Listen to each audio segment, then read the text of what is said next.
અમદાવાદના કેડીલા બ્રિજ વિસ્તારમાં 18 કિલો ગાંજાની સાથે ઝડપાયેલા આરોપી મનીષ તિવારીને દોષી ઠેરવી 10 વર્ષની સખત કેદ અને ₹1 લાખનો દંડ ફટકારવામાં આવ્યો છે।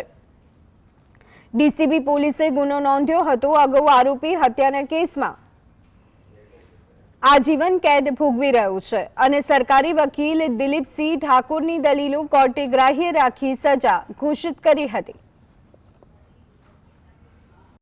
मनीष प्रेमचंद तिवारी जे ओडिशा खातेथी गांजानो जत्थो लई आवी अमदावादमां छूटक वेचाण करे छे, जे बातमीना आधारे डीसीबी क्राइमे रेड पाड़ी आरोपीने रंगे हाथ गांजाना जत्था साथे पकड़ी पाडेल। जे केस नामदार सेशन जज श्री बीबी राजपूत साहेब नाओनी कोर्टमां चालवा पर आवता नामदार सेशन जज श्री नाओए आरोपीने तकसीरवान ठरावी 10 वर्ष सखत कैदनी सजा અને ₹1 લાખ દંડ કરેલ છે। આરોપી અગાઉ પણ 302ના ગુનામાં नामदार सेशन जज श्री नाओए आरोपी ने तकसीरवान ठरावी आजीवन कैदनी कारावास सजा